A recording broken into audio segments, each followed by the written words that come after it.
शुक्लाम्बरधरं विष्णुं शशिवर्णं चतुर्भुजं प्रसन्नवदनं ध्यायेत् सर्वविघ्नोपशान्तये। व्यासं वसिष्ठनप्तारं शक्तेः पौत्रमकल्मषम् पराशरात्मजं वन्दे शुकतातं तपोनिधिं। व्यासाय विष्णुरूपाय व्यासरूपाय विष्णवे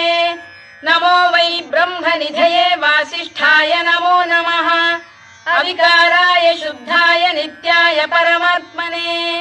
सदैकरूपरूपाय विष्णवे सर्वजिष्णवे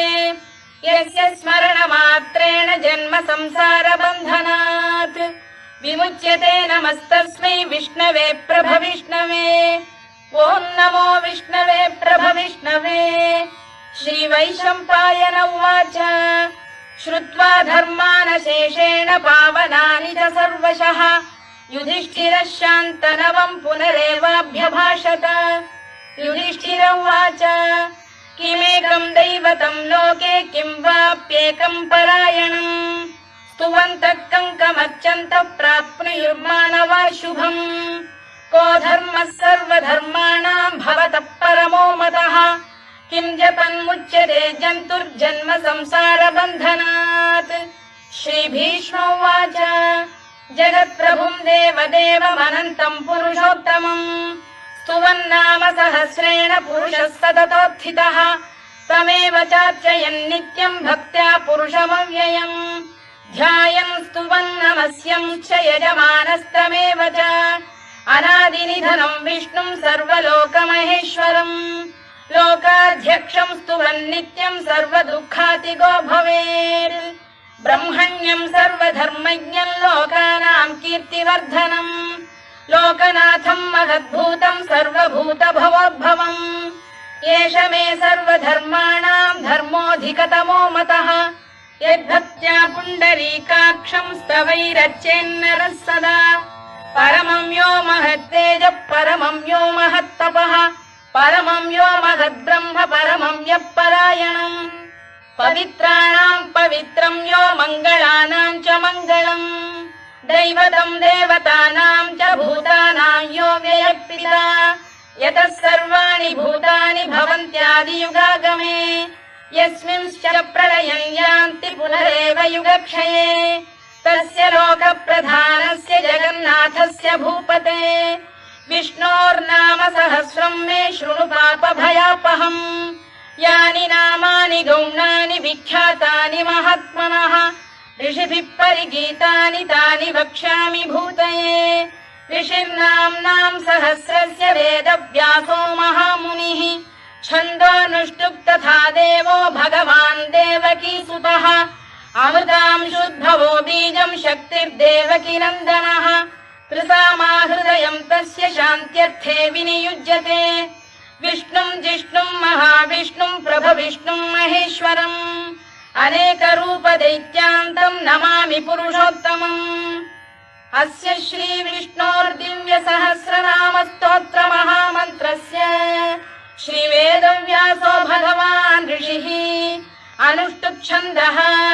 श्रीमहाविष्णुः परमात्मा श्रीमन्नारायणो देवता अमृतांशुद्भवो भानुरिति बीजम् देवकीनन्दन श्रेष्ठेति शक्तिः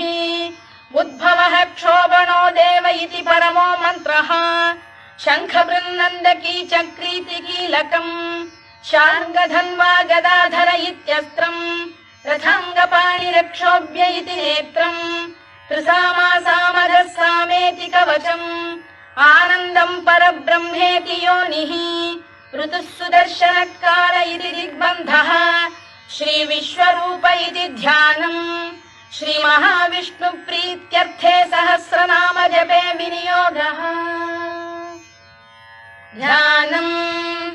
क्षीरोदन्वत्प्रदेशे शुचिमणिविलसत्सैकते मौक्तिकानाम् मालाक्लुप्तासनस्थस्फटिकमणिनिभैर्मौक्तिकैर्मण्डिताङ्गः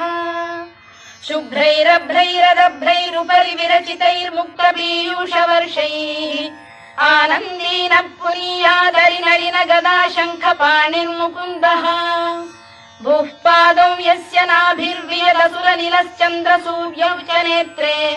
कर्णावाशा शिरोद्यौर्मुखमपि दहनो यस्य वास्तेयमब्धिः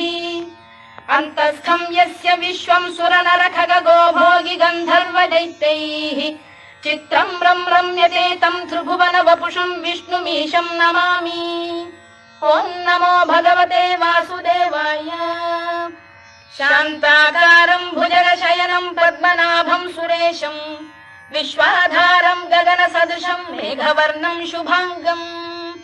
लक्ष्मीकान्तं कमलनयनं योगिधृध्यानगम्यं वन्दे विष्णुं भवभयहरं सर्वलोकैकनाथम्। मेघश्यामं पीतकौशेयवासं श्रीवत्साङ्कं कौस्तुभोद्भासिताङ्गम् पुण्योपेतं पुण्डरीकायताक्षं विष्णुं वन्दे सर्वलोकैकनाथम्। नमः समस्तभूतानामादिभूताय भूभृते अनेकरूपरूपाय विष्णवे प्रभविष्णवे सशङ्खचक्रं सकिरीटकुण्डलं सपीतवस्त्रं सरसीरुहेक्षणं सहारवक्षस्थलशोभिकौस्तुभं नमामि विष्णुं शिरसा चतुर्भुजम्। छायायां पारिजातस्य हेमसिंहासनोपरि आसीनमम्बुदश्याममायताक्षमलङ्कृतम् चन्द्राननं चतुर्बाहुं श्रीवत्साङ्कितवक्षसम् रुक्मिणी सत्यभामाभ्यां सहितं कृष्णमाश्रये।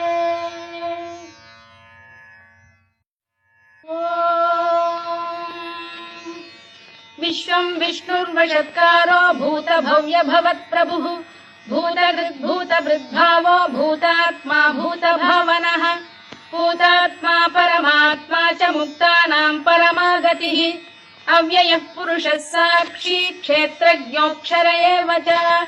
योगो योगविदां नेता प्रधानपुरुषेश्वरः नारसिंहवपुः श्रीमान् केशवः पुरुषोत्तमः सर्वः शर्वः शिवस्थाणुर्भूतादिर्निधिरव्ययः सम्भवो भावनो भर्ता प्रभवः प्रभुरीश्वरः स्वयंभूः शम्भुरादित्यः पुष्कराक्षो महास्वनः अनादिनिधनो धाता विधाता धातुरुत्तमः अप्रमेयो ऋषिकेशः पद्मनाभोऽमरप्रभुः विश्वकर्मा मनुस्पष्टा स्थविष्ठस्थविरो ध्रुवः अग्राह्यः शाश्वतः कृष्णो लोहिताक्षप्रदर्दनः प्रभूतस्त्रिककुब्धाम पवित्रं मङ्गलं परम् ईशानप्राणद प्राणो ज्येष्ठः श्रेष्ठः प्रजापतिः हिरण्यगर्भो भूगर्भो माधवो मधुसूदनः ईश्वरो विक्रमी धन्वी मेधावी विक्रमक्रमः अनुत्तमो दुराधर्षः कृतज्ञकृतिरात्मवान् सुरेशः शरणं शर्म विश्वरेता प्रजाभवः अधः संवत्सरो व्यालप्रत्ययः सर्वदर्शनः अजः सर्वेश्वरः सिद्धः सिद्धिः सर्वादिरच्युतः वृषाकपिरमेयात्मा सर्वयोगविनिसृतः वसुर्वसुमनः सत्यः समात्मा संमितः समः अमोघः पुण्डरीकाक्षो वृषकर्मा वृषाकृतिः रुद्रो बहुशिरा बभ्रुर्विश्वयोनिश्रुतिश्रवाः अमृतः शाश्वतस्थाणुर्वरारोहो महातपाः सर्वगः सर्वविद्भानुर्विश्वक्सेनो जनार्दनः वेदो वेदविरव्यङ्गो वेदाङ्गो वेदवित्कविः लोकाध्यक्षः सुराध्यक्षो धर्माध्यक्षः कृताकृतः चतुरात्मा चतुर्व्यूहश्चतुर्दंष्टश्चतुर्भुजः भ्राजिष्णुर्भोजनं भोक्ता सहिष्णुर्जगदादिजः अनघो विजयो जेता विश्वयोनिः पुनर्वसुः उपेन्द्रो वामनः प्रांशुरमोघः शुचिरूर्जितः अतीन्द्रः सङ्ग्रहः सर्गो धृतात्मा नियमो यमः वेद्यो वैद्यः सदा योगी वीरः माधवो मधुः अतीन्द्रियो महामायो महोत्साहो महाबलः महाबुद्धिर्महावीर्यो महाशक्तिर्महाद्युतिः अनिर्देश्य वपुः श्रीमान् अमे आत्मा महादृधृत् महेश्वासो महीभर्ता श्रीनिवासः सताङ्गतिः अनिरुद्धः सुरानन्दो गोविन्दो गोविदाम्पतिः मरीचिर्दमनो हंसः सुपर्णो भुजगोत्तमः हिरण्यनाभः सुतपाः पद्मनाभः प्रजापतिः अमृत्युः सर्वदृक्सिंहः सन्धाता सन्धिमान् स्थिरः अजो दुर्मर्षणः शास्ता विश्रुतात्मा सुरारिः गुरुर्गुरुतमो धाम सत्यः सत्यपराक्रमः निमिषो निमिषस्रग्वी वाचस्पतिरुदारधीः अग्रणीर्ग्रामणी श्रीमान् न्यायो नेता समीरणः सहस्रमूर्धा विश्वात्मा सहस्राक्षः सहस्रपात्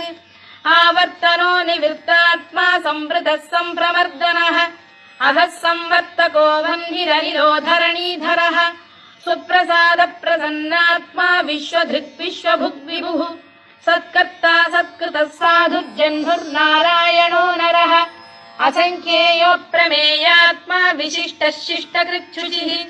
सिद्धार्थः सिद्धसङ्कल्पः सिद्धिदः सिद्धिसाधनः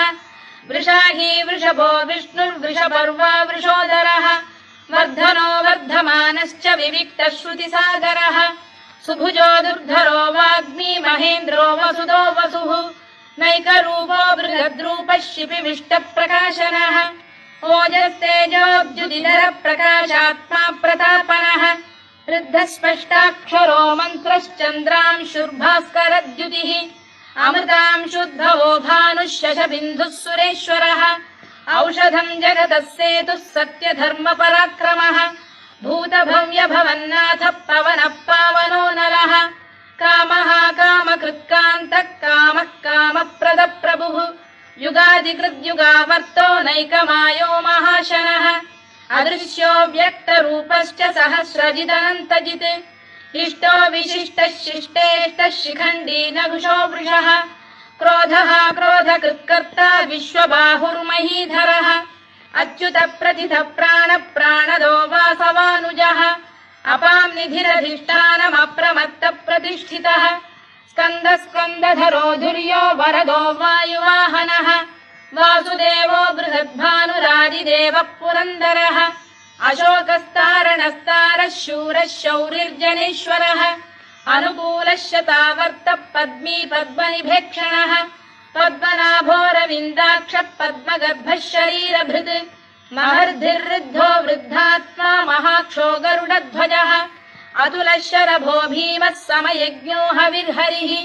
सर्वलक्षणलक्षण्यो लक्ष्मीवान् समितिञ्जयः विक्षरो रोहितो मार्गो हेतुर्दामोदरः सः महीधरो महाभागो वेगवानमिताशनः उद्भवः क्षोभणो देवः श्रीगर्भः परमेश्वरः करणम् कारणम् कर्ता विकर्ता गहनो गुहः व्यवसायो व्यवस्थानः संस्थानस्थानदो ध्रुवः परद्धिः परमस्पष्टः तुष्टः पुष्टः शुभेक्षणः रामो विरामो विरतो मार्गो नेयोनयोनयः वीरः शक्तिमताम् श्रेष्ठो धर्मो धर्मविदुत्तमः वैकुण्ठः पुरुष प्राण प्राणद प्रणव पृतुः हिरण्यगर्भः शत्रुघ्नो व्याप्तो वायुरधोक्षजः ऋतुः सुदर्शनकारः परमेष्ठी परिग्रहः उग्रः संवत्सरो दक्षो विश्रामो विश्वदक्षिणः विस्तारस्थावरस्थाणु प्रमाणम् बीजमव्ययम् अर्थोऽनर्थो महाकोशो महाभोगो महाधनः अनिर्विण्णस्थविष्ठो भूर्धर्मयूपो महामखः नक्षत्रनेमिर्नक्षत्री क्षमः क्षामः समीहनः यज्ञयुज्यो महेज्यश्च क्रतुः सत्रम् सताम् गतिः सर्वदर्शी विमुक्तात्मा सर्वज्ञो ज्ञानमुत्तमम् सुव्रतः सुमुखः सूक्ष्मः सुघोषः सुखदः सुहृद् मनोहरोजितक्रोधो वीरबाहुर्विदारणः स्वापनः स्ववशो व्यापी नैकात्मानैककर्मकृत् वत्सरो वत्सलो वत्सी रत्नगर्भोधनेश्वरः धर्मकृद्धर्मकृद्धर्मी सदसक्षरमक्षरम् अविज्ञाता सहस्रांशुर्विधाता कृतलक्षणः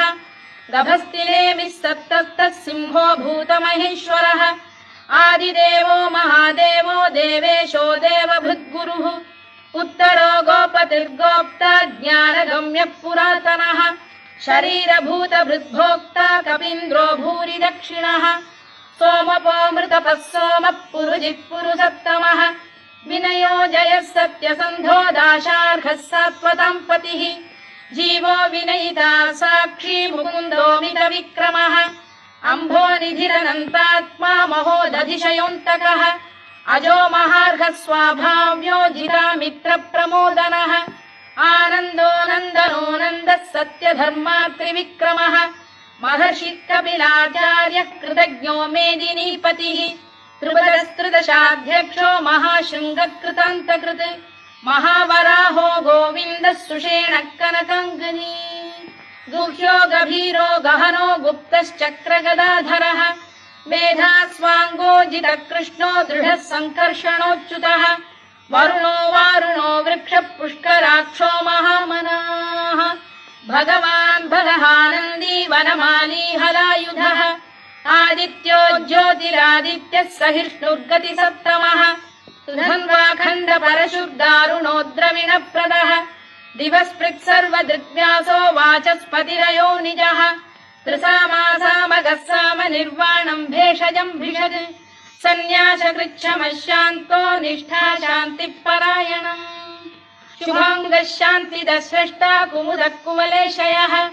गोहितो गोपतिर्गोप्ता वृषभाक्षो वृषप्रियः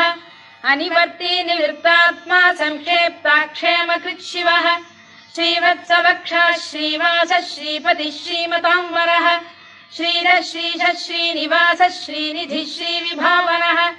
श्रीधर श्रीकर श्रेयः श्रीमान् लोकत्रयाश्रयः स्वक्षः स्वङ्गः शतानन्दो नन्दिर्ज्योतिर्गणेश्वरः विजितात्मा विधेयात्मा सत्कीर्तिश्छिन्न संशयः उदीर्णः सर्वतश्चक्षुरनीशः शाश्वतः स्थिरः भूषयो भूषणो भूतिर्विशोकः शोकनाशनः अर्चिष्मानर्चितः कुम्भो विशुद्धात्मा विशोधनः अनिरुद्धो प्रतिरथ प्रद्युम्नोमित विक्रमः कालनेमिनिः वीरः शौरिः शूरजनेश्वरः त्रिलोकात्मा त्रिलोकेशः केशवः केशिहा हरिः कामदेवः कामपालः कामी कान्तकृतागमः अनिर्देश्य वपुर्विष्णुर्वीरोऽनन्तो धनञ्जयः ब्रह्मण्यो ब्रह्मकृद्ब्रह्मा ब्रह्म ब्रह्मविवर्धनः ब्रह्मविब्राह्मणो ब्रह्मी ब्रह्मज्ञो ब्राह्मणप्रियः महाकमो महाकर्मा महातेजा महोरगः महाक्रतुर्महायज्वा महायज्ञो महाहविः स्तव्यस्तव प्रियस्तोत्रम् स्तुतिस्तोतारणप्रियः पूर्णः पूरयिता पुण्यः पुण्यकीर्तिरनामयः मनोजवस्तीर्थकरो वसुरेता वसुप्रदः वसुप्रदो वासुदेवो वसुर्वसुमनाहविः सद्गतिः सत्कृतिः सत्ता सद्भूतिः सत्परायणः शूरसेनो यदुश्रेष्ठः सन्निवासः सुयामुनः भूतावासो वासुदेवः सर्वासु निलयो नलः दर्पः दर्पदो दृप्तो दुर्धरोऽथा पराजितः विश्वमूर्तिर्महामूर्तिर्दीप्तमूर्तिरमूर्तिमान् अनेकमूर्तिरव्यक्तः शतमूर्तिः शताननः एकोनैकः स वक्र किम् यत्तत्पदमनुत्तमम् लोकबन्धुर्लोकनाथो माधवो भक्तवत्सलः सुवर्णवर्णो हेमाङ्गो वराङ्गश्चन्दनाङ्गदी वीरः विषमः शून्यो घृता क्षीरचरश्चरः अमानी मानदो मान्यो लोकस्वामी त्रिलोकधृत् सुमेधा मेधजो धन्यः सत्यमेधाधराधरः तेजो वृषोद्युतिधरः सर्वशत्रभृताम्बरः प्रग्रहो निग्रहो व्यग्रो नैकशृङ्गो गदाग्रजः चतुर्मूर्तिश्चतुर्बाहुश्चतुर्व्यूहश्चतुर्गतिः चतुरात्मा चतुर्भावश्चतुर्वेदविदेकपात् समावर्तो निवृत्तात्मा दुर्जयो दुरतिक्रमः दुर्लभो दुर्गमो दुर्गो दुरावासो दुरारिः शुभाङ्गो लोकसारङ्गः सुतन्तुस्तन्तु वर्धनः इन्द्रकर्मा महाकर्मा कृतकर्मा कृतागमः उद्भवः सुन्दरः सुन्दो रत्ननाभः सुलोचनः अर्को वाजसनः शृङ्गी जयन्तः सर्वविजयी सुवर्णबिन्दुरक्षोभ्यः सर्ववागीश्वरेश्वरः महाह्रदो महागर्तो महाभूतो महानिधिः कुमुदः कुन्दरः कुन्दः पर्जन्यः पावनोऽनिलः अमृताशोऽमृतवपुः सर्वज्ञः सर्वतोमुखः सुलभः सुव्रतः सिद्धः शत्रुजिच्छत्रुतापनः न्यग्रोधोदुम्बरोश्वतश्चाणूरान्ध्रैषूदनः सहस्रार्चिः सप्तजिह्वः सप्तैधाः सप्तवाहनः अमूर्तिरनघोचिन्त्यो भयकृद्भयनाशनः अणुबृहत्कृशस्थूलो गुणभृन्निर्गुणो महान् अधृतस्वधृतस्वास्य प्राग्वंशो वंशवर्धनः धारभृत्कथितो योगी योगीशः सर्वकामदः आश्रमश्रमणः क्षामः सुपर्णो वायुवाहनः धनुर्धरो धनुर्वेदो दण्डो दमयिता दमः अपराजितः सर्वसहो नियन्ता नियमो यमः सत्त्ववान् सात्विकः सत्यः सत्यधर्मपरायणः अभिप्रायप्रियार्होध प्रियकृत्प्रीतिवर्धनः विहाय सगदिर्ज्योतिः सुरुचिर्पुतभुग्विभुः रविर्विरोचनः सूर्यः सविता रविलोचनः अनन्तो हुतभुग्भोक्ता सुखदो नैकजोऽग्रजः अनिर्विण्णः सदामर्षी लोकाधिष्ठानमद्भुतः सनात्सनातनतमः कपिलः कपिरव्ययः स्वस्तिदः स्वस्तिकृत् स्वस्ति स्वस्ति भुक् स्वस्ति दक्षिणः आरौद्रः कुण्डली चक्री विक्रम्यूर्जितशासनः शब्दातिगः शब्दसः शिशिरः शर्वरीकरः अक्रूरपेशलो दक्षो दक्षिणः क्षमिणाम्बरः विद्वत्तमो वीतभयः पुण्यश्रवणकीर्तनः उत्तारणो दुष्कृतिः पुण्यो दुःस्वप्ननाशनः वीरः रक्षणः सन्तो जीवनपर्यवस्थितः अनन्तरूपोऽनन्तश्रीर्जितमन्युर्भयापहः चतुरश्रो गभीरात्मा विदिशो व्यादिशो दिशः अनादिर्भूर्भुवो लक्ष्मी सुवीरो रुचिराङ्गदः जननो जनजन्मादिर्भीमो भीमपराक्रमः आधारनिलयो धाता पुष्पहास प्रजागरः ऊर्ध्वगः सत्त्वथाचार प्राणद प्रणवप्रणः प्रमाणम् प्राणनिलय प्राणभृत्प्राणजीवनः तत्त्वम् तत्त्वविदेकात्मा जन्म मृत्युजरातिगः भूर्भुवः स्वस्तरुस्तारः सविता प्रपितामहः यज्ञो यज्ञपतिर्यज्वा यज्ञाङ्गो यज्ञवाहनः यज्ञभृद्यज्ञकृद्यज्ञी यज्ञभुग्यज्ञसाधनः यज्ञान्तकृद्यज्ञगुह्यमन्नमन्नाद एव च आत्मयोनिः स्वयम् जातो वैखानः सामगायनः देवकीनन्दनः स्रष्टा क्षितीशः पापनाशनः शङ्खबृन्नन्दकी चक्री शार्ङ्गधन्वा गदाधरः तथाङ्गपाणिरक्षोभ्यः सर्वप्रहरणायुधः सर्वप्रहरणायुधवोन्नम इति वनमाली गरीशाङ्गी शङ्खी चक्री च नन्दकी श्रीमान्नारायणो विष्णुर्वासुदेवोऽभिरक्षतु वनमाली गरीशाङ्गी शङ्खी चक्री च नन्दकी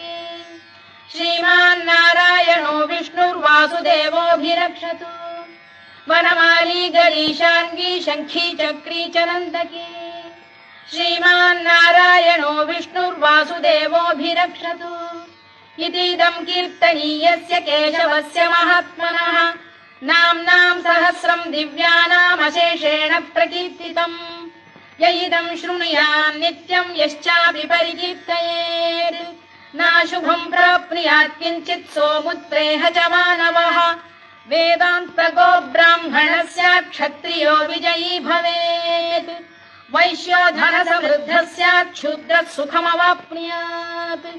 धर्मार्थी प्राप्नुयात् धर्ममर्थार्थी चार्थमाप्नुयात् कामानवाप्नुयात् कामी प्रजार्थी चाप्नुयात् प्रजाम् भक्तिमान् यः सदोत्थाय शुचिस्तद्गतमानसः सहस्रम् वासुदेवस्य नाम्नामेतत् कीर्तयेत् यशः प्राप्नोति विपुलम् याति प्राधान्यमेव च अचलाम् श्रियमाप्नोति श्रेयः प्राप्नोत्यनुत्तमम् न भयम् क्वचिदाप्नोति वीर्यम् तेजश्च विन्दति भवत्यरोगोद्युतिमान् बलरूपगुणान्वितः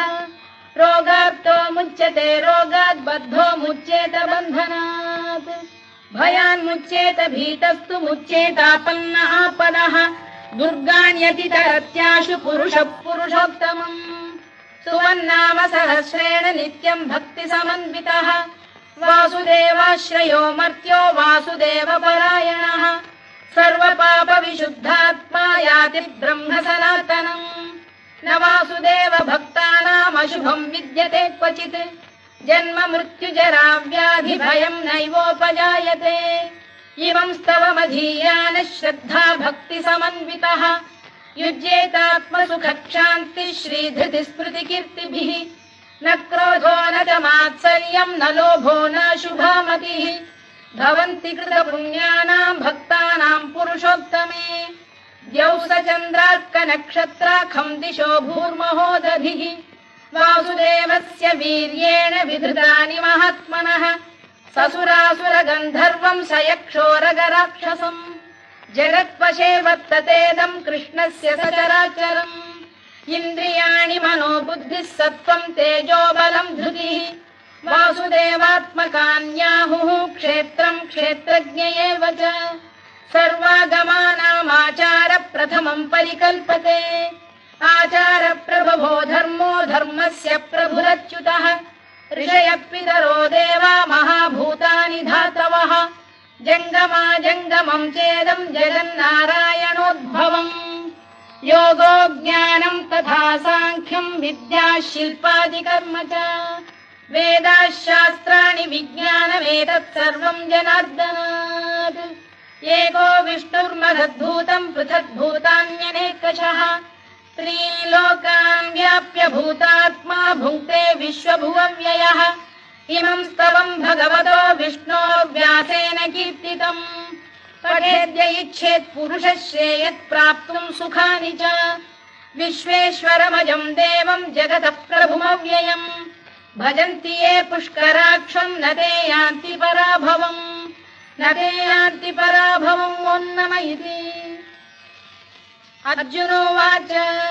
पद्मपत्र विशालाक्ष पद्मनाभसुरोत्तमा भक्तानामनुरक्तानाम् त्राता भव जनार्दन श्रीभगवानुवाच यो माम् नाम सहस्रेण स्तोतुमिच्छति पाण्डव सोऽहमेकेन श्लोकेन स्तुत एव न संशयः स्तुत एव न संशयोन्नम इति व्यास उवाच वासनाद्वासुदेवस्य वासितम् भुवनत्रयम् सर्वभूतनिवासोऽसि वासुदेव नमोऽस्तु ते वासुदेव नमोऽस्तु ते ओम् नम इति पार्वत्युवाच केनोपायेन लघुना विष्णोर्नाम सहस्रकम् पठ्यते पण्डितैर्नित्यम् श्रोतुमिच्छाम्यहम् प्रभो ईश्वर उवाच श्रीराम राम रामेति रमे रामे मनोरमे सहस्रनाम तत्तुल्यम् राम नाम वरानने श्रीराम राम रामेति रमे रामे मनोरमे सहस्रनाम तत्तुल्यम् राम नाम वरानने श्रीराम राम रामेति रमे रामे मनोरमे सहस्रनाम तत्तुल्यम् राम नाम वरानने राम नाम वरानन ओम् नम इति ब्रह्मोवाच नमोऽस्त्वनन्ताय सहस्रमूर्तये सहस्रपादाक्षि शिरोरुबाहवे सहस्रनाम्ने पुरुषाय शाश्वते सहस्रकोटियुगधारिणे नमः सहस्रकोटियुगधारिणे नम ओम् नम इति सञ्जय उवाच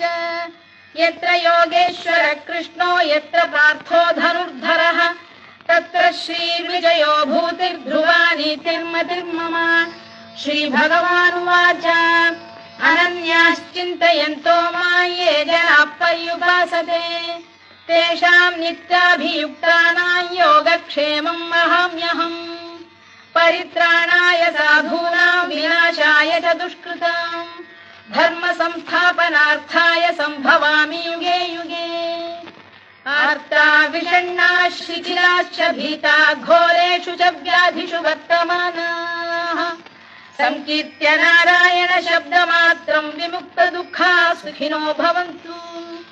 कायेन वाचा मनसेन्द्रियैर्वा बुद्ध्यात्मना वा प्रकृते स्वभावात् करोमि यद्यत् सकलम् परस्मै नारायणायेति समर्पयामि।